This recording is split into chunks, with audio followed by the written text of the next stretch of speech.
Stranger Things Season 5 finale changes everything. The story of Hawkins and its heroes comes to a head. In this video, we'll explain the ending, what happens to the group, and how Vecna and the Mind Flayer are stopped. Before we start, like the video and subscribe to the channel for more breakdowns and explanations of your favorite shows. Let's dive in and see what really happens in the finale. Did Eleven actually die? Let's be real. The finale makes it feel like she's gone. It hits hard, it's emotional. It's the kind of scene that leaves you breathless. But here's the truth, and my take. I don't buy that she's gone for good. Think about Eleven. She's never survived by chance. Everything she does is intentional. Every risk she takes, every move she makes, it's calculated. She doesn't stumble through danger. She owns it. That's how she's lived this whole time. Even when it looks like there's no way out, she doesn't panic. She doesn't freeze. She acts. She decides. And that pattern? It doesn't end. Look at her instincts. Eleven understands stakes and timing better than anyone. She's not reckless, she's deliberate. She doesn't just react, she evaluates, she measures, she adapts. Survival isn't something that happens to her, it's something she engineers. And if she needed to disappear for a while to survive, that's exactly the kind of thing she would do. That's exactly how she operates. Then there's Mike. His story at the end isn't just a comforting fantasy, it's a reflection of how the show sees her. He imagines her surviving. That's not random, that's intentional. It's telling the audience that Eleven doesn't vanish just because the moment looks fatal. She survives. She adapts. She finds a way. Even when everyone else assumes she's gone, she doesn't disappear, that's who she is. And that's the genius of leaving her fate ambiguous. The show doesn't spell it out because Eleven isn't a character you can pin down with certainty. She's unpredictable. She's independent. She's a force that doesn't follow rules, and that applies to her survival as much as her powers. The ambiguity mirrors her character. It makes us question, wonder, imagine. It keeps her alive in the audience's mind, whether she's on screen or not. Her death isn't meaningless. It's emotional. It raises stakes. It lands with the other characters. But Eleven isn't someone you can write off. Her history proves she's never out of options. She doesn't rely on luck. She doesn't wait for rescue. She adapts, she calculates, and she survives. That's her pattern. That's the core of who she is. Even in moments that look final, her story logic says she's not gone. She survives through strategy, through timing, through sheer instinct. She isn't just strong, she's clever. She doesn't just react, she controls the outcome. That's why anyone questioning her fate should look at how she operates, not what happens to her body in a scene. Survival for Eleven isn't about being lucky. It's about making the choice to live, and she always makes that choice. Henry was never the villain in the finale. The Mind Flayer did not act independently. It used him as a channel. He did not make decisions for it. He did not direct its actions. He only provided access. The force that appeared unstoppable did not originate in Henry. Attacks came from influence outside his mind. Effects flowed through him. He was present in the chain, but responsibility did not rest on him. Outcomes were not his to determine. Lives were not his to decide. Targets were not his to select. The Mind Flayer acted because of him, not by him. He carried the consequences of its movement. He appeared central, but being central is not being the source. The origin remained beyond him. The danger existed outside him. The horror existed outside him. He was chosen, like Will, not responsible. Henry's presence allowed the Mind Flayer to manifest, but it did not make him the villain. The events ran through him. The process depended on him. The system relied on him. Yet he did not create it. He did not intend it. He did not control it. He did not define it. The finale shows that threat can appear tied to someone, but connection is not authorship. Henry was a vessel. He was a link. The Mind Flayer acted through him. The danger passed through him. His role was access, not choice. The Force could not act without him. It required his presence to influence the world. That does not make him the origin. That does not make him responsible. He was chosen to carry it, not to wield it. He was necessary for the process, not accountable for it. Chaos moved through him. Patterns unfolded through him.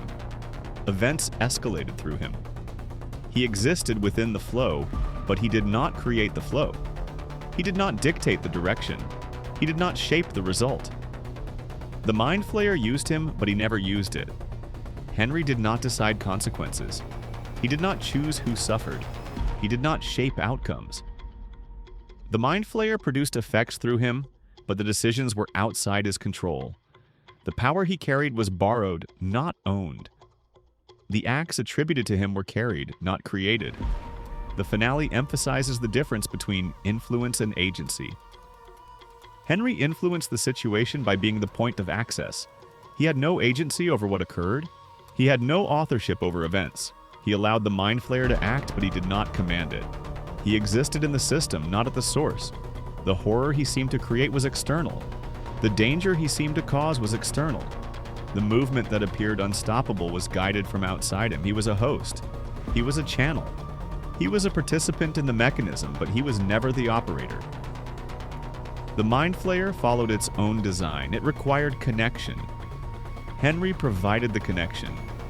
That is the full explanation. He carried presence, not responsibility. He carried access, not control. He carried manifestation, not origin.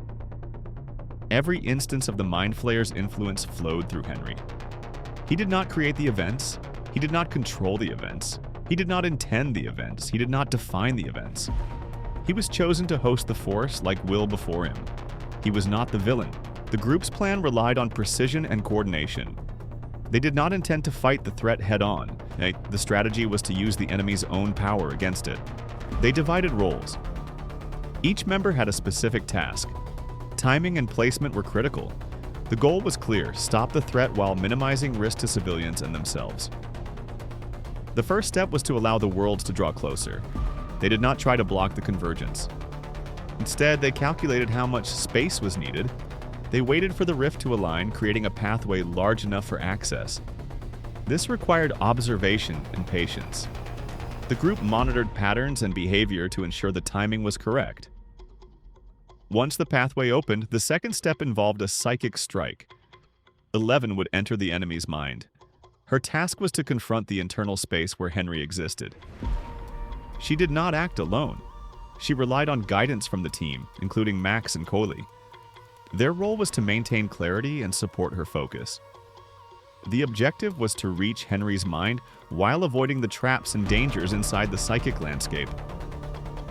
The third step involved physical intervention. While 11 worked within the mind, the rest of the group had to enter the abyss through the pathway. Their tasks were distinct. Some members were responsible for protecting the kidnapped children.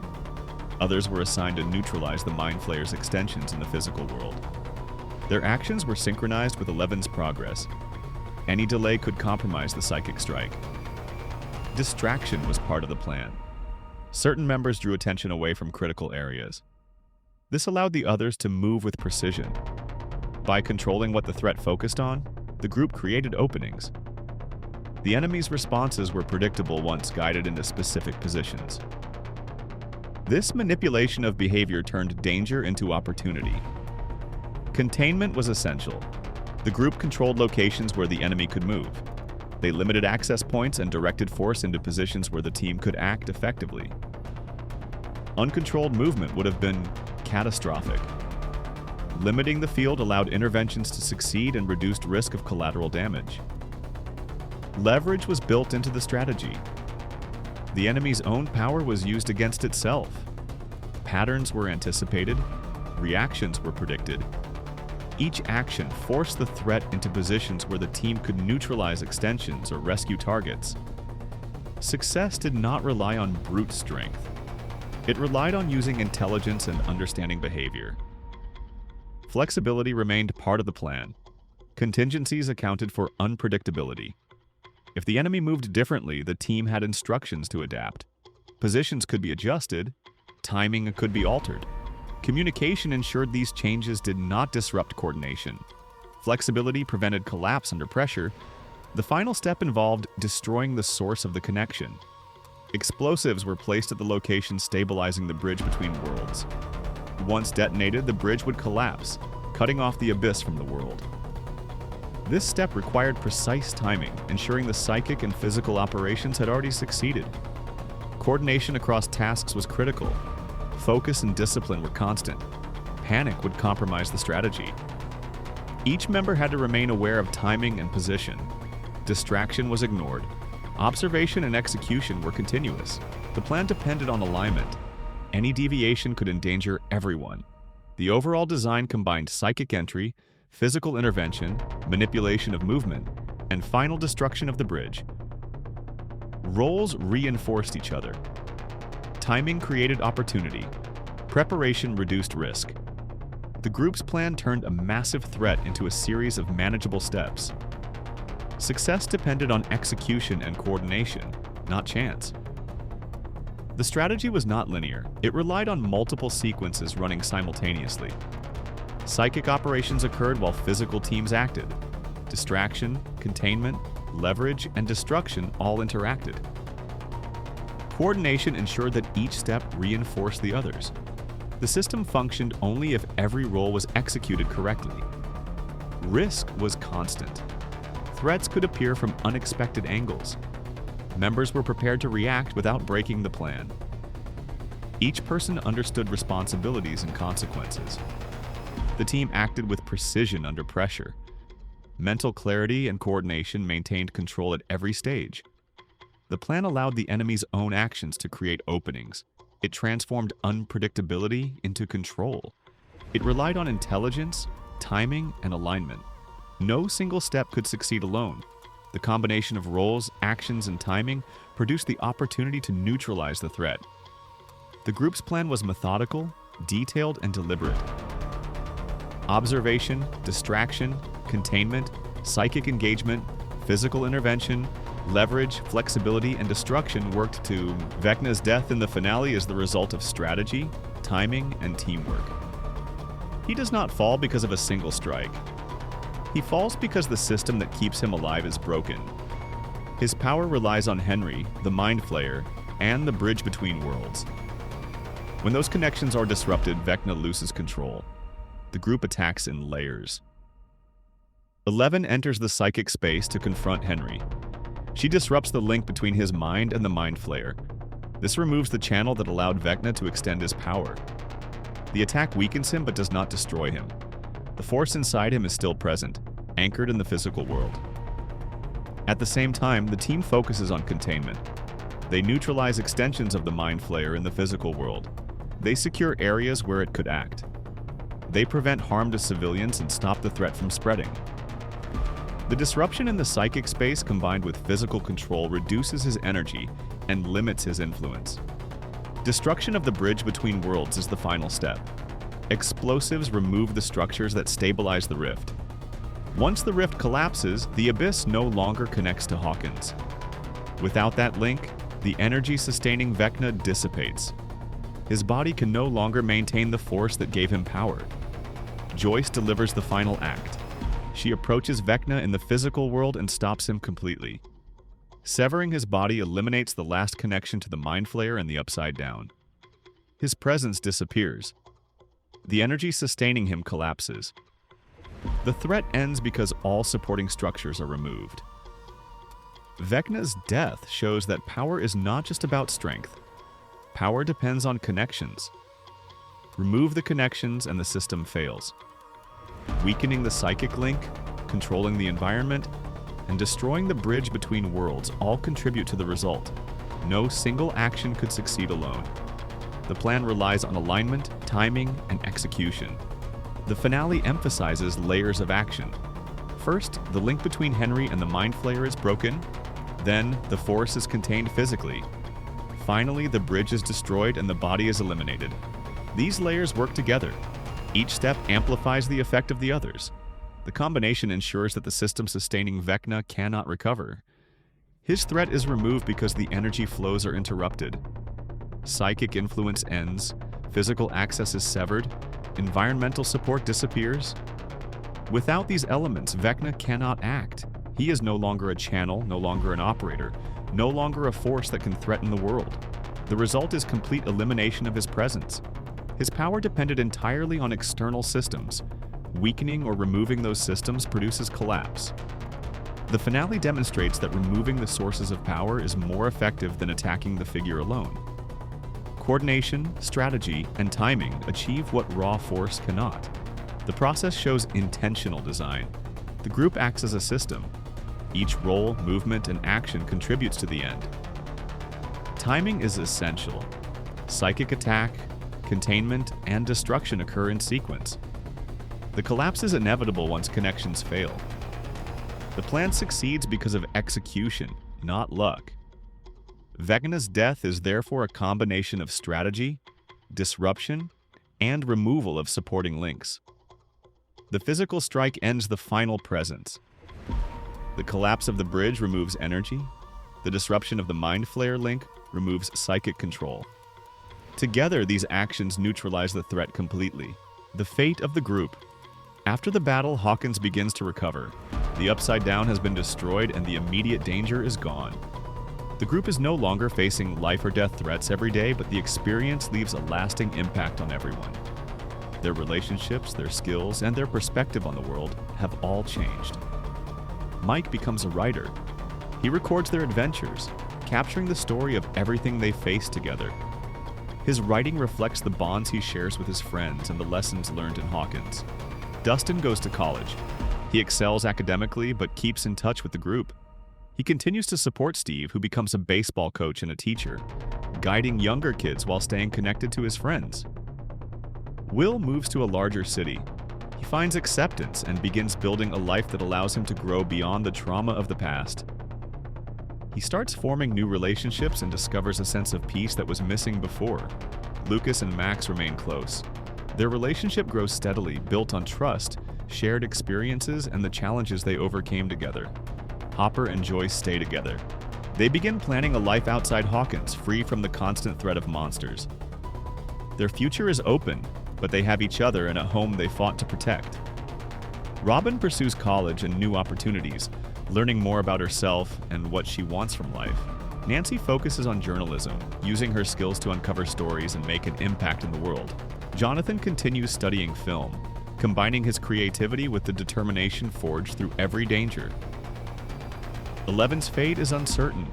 On screen, she appears to make a sacrifice, holding back the collapse of the Upside Down. Mike imagines that she survived. The show leaves it open-ended, suggesting that she may have escaped and found safety. This ambiguity allows the audience to decide what happened to her, keeping the story alive even after the finale ends. The final scene with the group playing Dungeons & Dragons symbolizes more than a game. It represents their shared history, their growth, and the bond that survives all challenges. Even though they are in different places, physically and emotionally, the connection between them endures. Their experiences in Hawkins, their battles with Vecna and the Mind Flayer, and their struggles with loss and fear have shaped them into who they are now. The group's fate is a mix of closure and possibility. The battle ends, but their story continues. Their lives move forward, careers begin, relationships deepen, and personal growth takes center stage. Hawkins is peaceful, but the memories of the fight remain. They carry the lessons, the victories, and even the sacrifices with them. Their bond, forged in danger, will always remain unbroken. Even after everything, the group still finds ways to connect, support each other, and remember who they are. The ending is not just about survival. It is about growth, resilience, and moving forward together, no matter where life takes them. The battle is over, Hawkins is safe, but questions still remain. Eleven's fate is unclear, Vecna is gone, and the group moves forward. Stronger, smarter, and changed forever. What do you think really happened to 11? Will she return? Let us know in the comments. If you like this video, hit that like button, subscribe, and turn on notifications to stay updated on every theory, breakdown, and explanation we release. The story might be over, but the discussion is just beginning.